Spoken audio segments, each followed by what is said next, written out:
जय हिंद सभी भाइयों को मेरी तरफ से प्यार भरा और दिल से नमस्कार। और मैं लेके आ चुका हूँ आपके सामने टॉप और बेहतर क्वेश्चन जीके और जीएस के। सारे मित्र एक बार लाइक शेयर कमेंट कर देंगे, क्योंकि आज हम देखेंगे जो हमारे 1000 क्वेश्चन की सीरीज चल रही है, आपको पता है, उसमें से आज 61 से लेकर हम देखेंगे 90 तक, यानी 30 क्वेश्चन हम देखने वाले हैं। ये आपका टारगेट रखना है, 30 में से आपको 25 सही करना है, क्योंकि पहले क्वेश्चन सारे नॉर्मल आ रहे हैं, इसके बाद क्वेश्चन हाई स्टार्ट हो जाएगी। पहला क्वेश्चन देखो और इसका उत्तर दो। क्या कहता है पहला क्वेश्चन? राष्ट्रीय ध्वज की लंबाई चौड़ाई का अनुपात आपसे कितना है पूछ रहा है। लंबाई और चौड़ाई का जो अनुपात है वो कितना है? तो आपको पता होना चाहिए मेरे भाई 3:2, यानी अपना जो भारतीय राष्ट्रीय ध्वज है तिरंगा, इस तरह जो हमारा तिरंगा है राष्ट्रीय ध्वज, इसकी जो ये वाली और ये वाली हमसे पूछ रहा है लंबाई और चौड़ाई कितना है, तो 3:2 हो जाती है। आगे आ जाओ। राष्ट्रीय ध्वज तिरंगे का सफ़ेद पट्टी किस बात का संकेत है? जो हमारा तिरंगा है उसमें एक बीच में सफ़ेद पट्टी है, ऊपर एक केसरिया है, निचले हरा है। जो बीच में सफ़ेद पट्टी है ये किसका प्रतीक है? तो आपको क्या कहोगे इसका? जल्दी उत्तर दोगे तो आप यहाँ से कहोगे शांति और सत्य का। शांति और सत्य का प्रतीक है, ऑप्शन नंबर सी बिल्कुल सही हो जाता है। आगे बढ़ेंगे। राष्ट्रीय ध्वज तिरंगे का हरा रंग क्या दर्शाता है?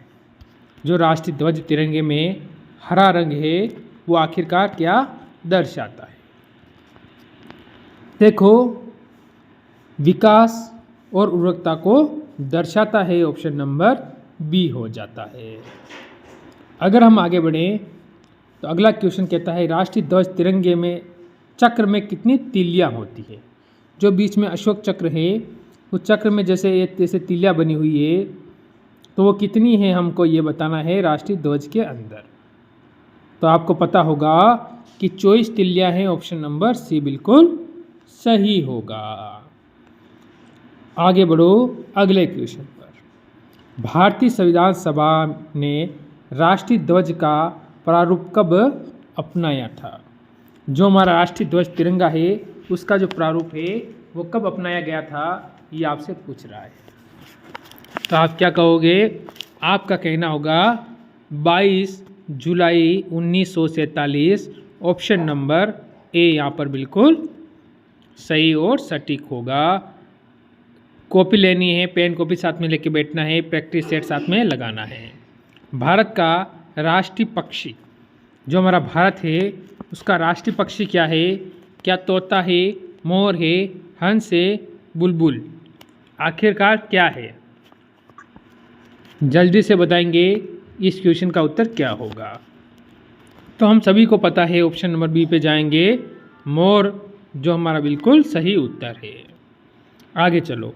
भारत का राष्ट्रीय पुष्प जैसे कमल, गुलाब, चमेली, गेंदा, तो राष्ट्रीय पुष्प क्या है? ठीक है, राष्ट्रीय पक्षी तो मोर हो चुका है और पुष्प हो जाएगा कमल, ऑप्शन नंबर ए बिल्कुल इसमें भी ये भी सही और सटीक होता है। आगे चलो। भारत का राष्ट्रीय पेड़, जो भारत का राष्ट्रीय पेड़ है जैसे नीम, चंदन, बरगद, अशोक, तो आखिरकार राष्ट्रीय पेड़ क्या है ये आपसे पूछता है क्वेश्चन। तो सभी कहेंगे बरगद। बरगद का मतलब ऑप्शन नंबर सी हो जाएगा। आगे बढ़ो। भारत का राष्ट्रगान, भारत का राष्ट्रगान जैसे वंदे मातरम, जन गण मन, सारे जहां से अच्छा, या ए और बी है? तो इसमें आपका उत्तर क्या होगा? तो सभी को पता है राष्ट्रगान का है तो जन गण मन होगा। राष्ट्र गीत, गीत कहता तो वंदे मातरम हो जाता, गान का इसलिए जन गण मन हो जाएगा। अब देखो, भारत का राष्ट्रीय नदी, जो हमारे भारत की राष्ट्रीय नदी है वो कौन सी है? तो आप क्या कहोगे?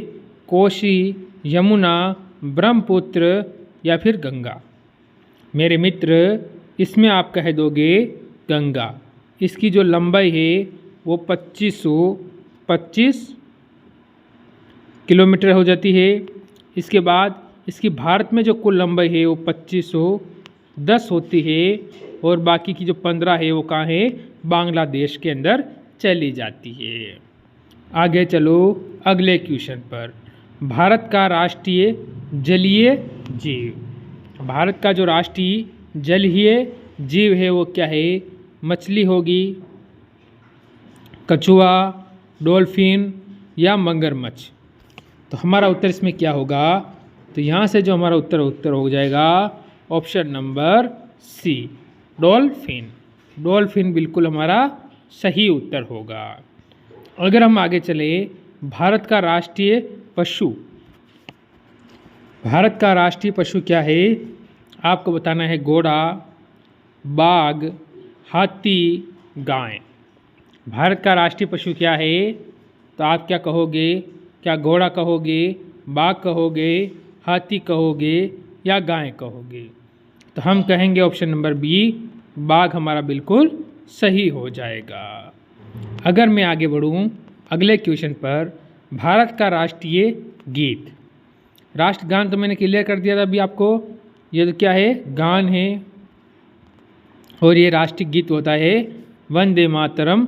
ऑप्शन नंबर ए आपका बिल्कुल सही और सटीक हो जाएगा। मेरे मित्र, अगला क्वेश्चन आपके सामने जो आ चुका है और देखिए और इसका उत्तर बताइए। क्वेश्चन का कहना है भारत का राष्ट्रीय फल, भारत का जो राष्ट्रीय फल है आखिरकार वो क्या है, सेब, आम, नारियल, अनानास। ठीक है, तो हमारा उत्तर क्या होगा, हमारा मेरे मित्र यहाँ से उत्तर हो जाएगा option number B. Option number B हमारा आम बिल्कुल सही हो जाएगा।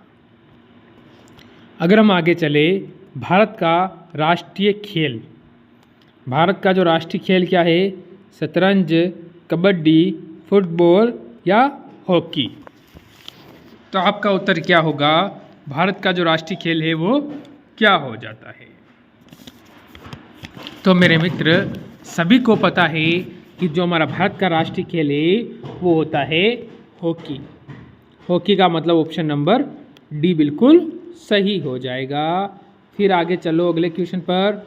भारत में सबसे अधिक कहाँ सौर ऊर्जा उत्पादन होता है, भारत के अंदर जो सौर ऊर्जा सर्वाधिक उत्पादन होता है वो कहाँ पर होता है, यह आपको बताना है। सौर ऊर्जा भारत में सर्वाधिक कहाँ है, तो आप मेरे को इसका ऑप्शन नंबर ए पर चले जाओगे, राजस्थान आपका बिल्कुल सही हो जाएगा। सौर ऊर्जा में सर्वाधिक राजस्थान में होती है। इसके बाद अगर अगला क्वेश्चन देखें, भारत में पवन ऊर्जा का सबसे बड़ा उत्पादक राज्य कौन सा है। आपको कहा था सौर ऊर्जा, तो आपने राजस्थान कहा। अब आपसे पवन ऊर्जा पूछ रहा है, जो पवन चक्कियाँ लगी होती है उसमें जो पवन ऊर्जा आपसे पूछ रहा है मेरे मित्र, तो इसमें अपना उत्तर क्या देंगे। तो हमारे इसमें उत्तर हो जाएगा option number B. Option number B यानी हम कह देंगे तमिलनाडु। तमिलनाडु मेरे मित्र, ऑप्शन नंबर बी बिल्कुल सही है। आगे चलो अगला क्वेश्चन क्या कहेगा, भारत में स्थापित कुल ऊर्जा क्षमता का कितना % पवन ऊर्जा से प्राप्त होता है। यानी कुल जो भारत में ऊर्जा प्राप्त होती है उसमें से पवन ऊर्जा कितने पर होती है, जो पवन चक्कियाँ लगी होती है। आपको पता है इस टाइप से, अगर मैं आपको बना के बता दूं तो इस टाइप से पवन चक्कियाँ लगी होती है, तो इनका पूछ रहा है कितना % है, तो हम क्या कहेंगे, हम कहेंगे 6%। 6% का मतलब मेरे मित्र ऑप्शन नंबर सी अपना बिल्कुल सही है। आगे चलो अगले क्वेश्चन पर। भारत में पवन ऊर्जा का विकास कब से प्रारंभ हुआ था। जो पवन ऊर्जा है उसका विकास कब से प्रारंभ हुआ था, ये सन हमसे पूछ रहा है। तो सन क्या है, जैसे 1998, 1990, 2000, 1995। तो हम क्या कहेंगे इसमें, हम कहेंगे ऑप्शन नंबर बी 1990 है हमारा उत्तर बिल्कुल सही और सटीक इसमें हो जाता है।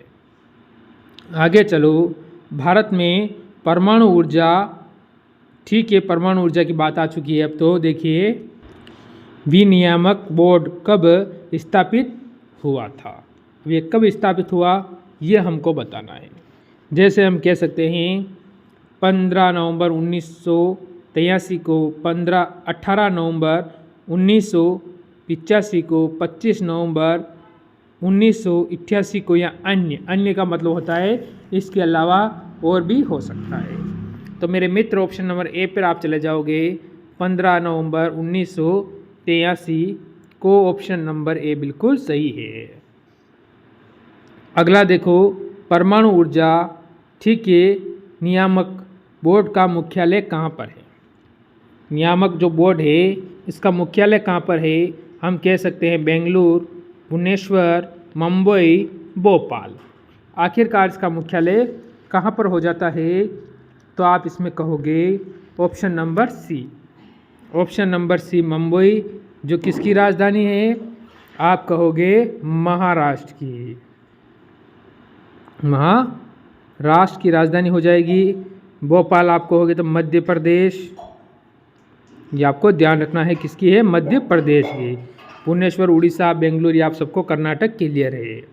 आगे आ जाओ। भारतीय सिनेमा के जनक थे, जो हमारे भारत में सिनेमा है वो भारतीय सिनेमा के जनक कौन थे। तो आपको पता है सिनेमा के क्षेत्र में पुरस्कार दिया जाता है दादा साहेब फाल्के। आपको पता है किसमें सिनेमा के क्षेत्र में पुरस्कार दिया जाता है, उसका नाम है दादा साहेब फाल्के। इसीलिए भारतीय सिनेमा के जनक कहे जाते हैं Dada Saheb Phalke. Option number B. Option number B आपका एकदम सही है। आगे आ जाओ। भारत में डॉक व्यवस्था शुरू करने वाला ब्रिटिश गवर्नर जनरल था। जो ब्रिटिश गवर्नर जनरल था आखिरकार वो कौन था। तो हमारा उत्तर यहाँ से क्या होगा, तो हमारा उत्तर यहाँ से क्या हो जाएगा, जल्दी से बताएंगे सारे मित्र। लास्ट में कमेंट करेंगे कितने क्वेश्चन आपके सही होते हैं। तो यहाँ से लॉर्ड डलहौजी, यानी ऑप्शन नंबर ए बिल्कुल सही है। आगे आ जाओ। भारत में शिक्षा एक क्या है, भारत में शिक्षा एक क्या है ये आपको बताना है। नागरिक अधिकार, राज्य दायित्व, राजनीतिक अधिकार, मूलभूत अधिकार। तो सभी को पता है शिक्षा भारत में एक मूलभूत अधिकार है, यानी ऑप्शन नंबर डी हो जाता है।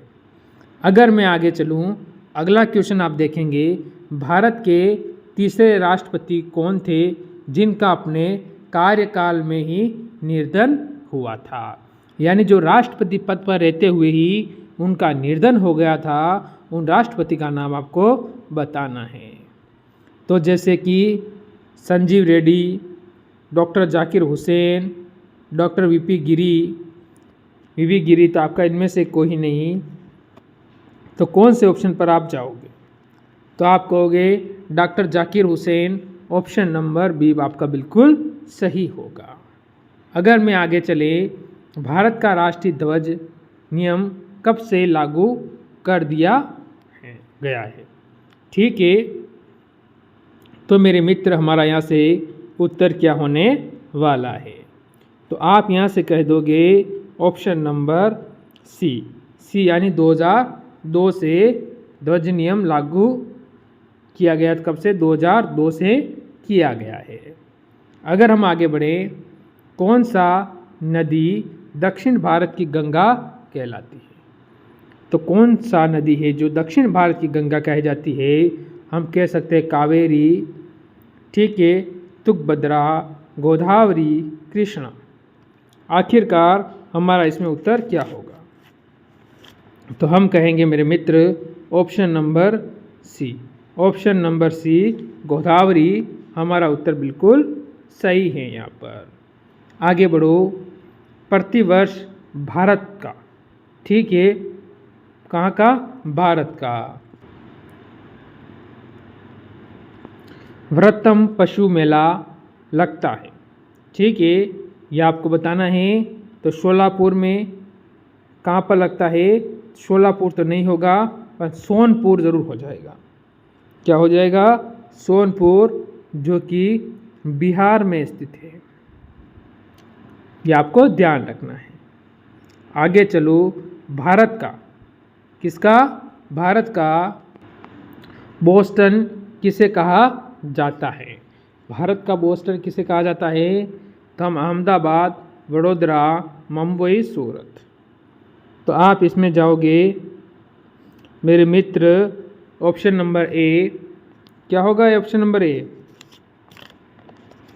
ऑप्शन नंबर ए हो जाएगा अहमदाबाद, जो कि गुजरात में स्थित है, यानी उत्तर ऑप्शन नंबर ए बिल्कुल सही है।